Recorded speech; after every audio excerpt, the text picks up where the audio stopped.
every time somebody asked me for an autograph, which is of course becoming rarer and rarer, but I always only write, always be kind, because that is my motto. In 1999, as Minister for Social Justice and Empowerment, I had the privilege of introducing and shaping the National Trust for Welfare Students, for welfare persons with autism, cerebral palsy, mental retardation, multiple disabilities. A law that was at that time new in its scope and imagination. For the first time, India formally recognized the lifelong needs of individuals with developmental and intellectual disabilities, not merely as patients or dependents, but as citizens entitled to dignity, care, protection, and opportunity. It was not enough to speak of inclusion. We had to build it. When I was in Parliament with the bill in my hands, it was more than a legislative moment. It was a moment of moral clarity.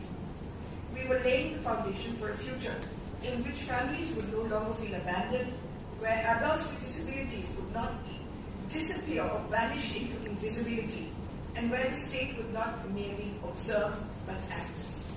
I do not accept this honor alone. I share it with the families whose voices shaped the vision of the Trust. The families who are tired yet tireless and continue to fight for every inch of space that children are often denied. With the caregivers who dedicate lifetimes without applause, and above all, I share it with the neurodivergent individuals who remind us every day that brilliance, memory, expression, and being do not come in one form alone. Over the years, I have learned that inclusion is not about making room. It is about recognizing that the room already belongs to everyone. I believe it is not charity, it is equity.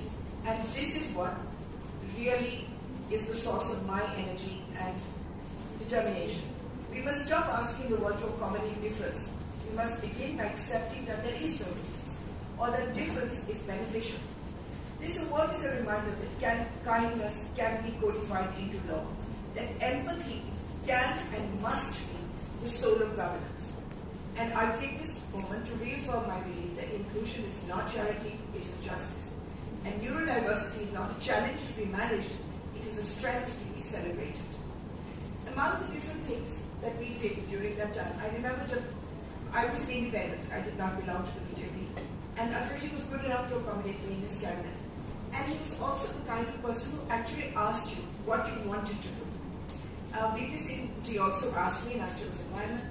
When Atalji asked me, I said, I want social justice. And he said, "Chee, ye to bilkul hi kuch bhi nahi hai usme." You know, what I think he meant to say was, this is not sexy. It won't get you that